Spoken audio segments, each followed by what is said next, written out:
ಅದೇ ಸರ್, ಈಗ big taxi ವಿಚಾರಣೆ ಇದೆ ನಾಳೆ. ಇಬ್ರು ನ್ಯಾಯಾಧೀಶರು ನಾಳೆ ತೀರ್ಪು ಪೀಠ ಆದೇಶ ಇದೆ. ಅದು ಆದೇಶ ಇದೆ ಅಂತಂದ್ರೆ ಇಷ್ಟು ದಿವಸ ಏನ್ ಎಕ್ಸ್ಟೆಂಡ್ ಮಾಡಿದ್ದಾರೆ, ಒಂದು 15ನೇ ತಾರೀಕಿಂದ 2 ಸಾರಿ ಎಕ್ಸ್ಟೆಂಡ್ ಆಗಿದೆ. ಒಂದು ಮೊದಲನೇ ಸಾರಿ ಎಕ್ಸ್ಟೆಂಡ್ ಅಲ್ಲೇ ಅರ್ಧ ಅವ್ರಿಗೆ ಕ್ಲಾರಿಟಿ ಸಿಕ್ಕಿದೆ. ಈ 2ನೇ ಸಾರಿ ಎಕ್ಸ್ಟೆಂಡ್ ಅಲ್ಲೂ ಏನ್ ಕ್ಲಾರಿಟಿ ಸಿಕ್ಕಿದೆ, ನಮ್ಮ ಪರವಾಗಿ ಬರಬಹುದು ಅನ್ನೋ ಒಂದು ಒಪ್ಪಿದೆ.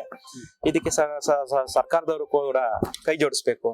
ನಮ್ಮ ಪರವಾಗಿ ನಮ್ಮ ಒಂದು ಏನ್ ತೊಂದರೆ ಆಗಿದೆ ಅದನ್ನೆಲ್ಲ ಮನಸ್ಸಲ್ಲಿ ಇಟ್ಕೊಂಡು ಅದಕ್ಕೆ ರೂಲ್ಸ್ ಅಂಡ್ ರೆಗ್ಯುಲೇಷನ್ ತಂದು ನ್ಯಾಯಪೀಠಕ್ಕೆ ಮನವರಿಕೆ ಮಾಡ್ಕೊಡ್ಬೇಕು. ಅದು ನ್ಯಾಯಪೀಠಕ್ಕೆ ಸರ್ಕಾರದವರು ಮನವರಿಕೆ ಮಾಡಿಕೊಟ್ರೆ ಅದು ನಮ್ಮ ಪರವಾಗಿ ತೀರ್ಪು ಬರಕ್ಕೆ ಇನ್ನೂ ಒಂದ್ ಸ್ವಲ್ಪ ಅನುಕೂಲ ಆಗುತ್ತೆ. ಇದು ಈ ನಿಟ್ಟಿನಲ್ಲಿ ಸರ್ಕಾರದವರು ಚಿಂತನೆ ಮಾಡಬೇಕು. ಇಷ್ಟು ದಿವಸ ಮಾಡ್ಲಿಲ್ಲ, ಆಗಿದೆ, ಮುಂದಕ್ಕೆ ಹೋಗಿದೆ.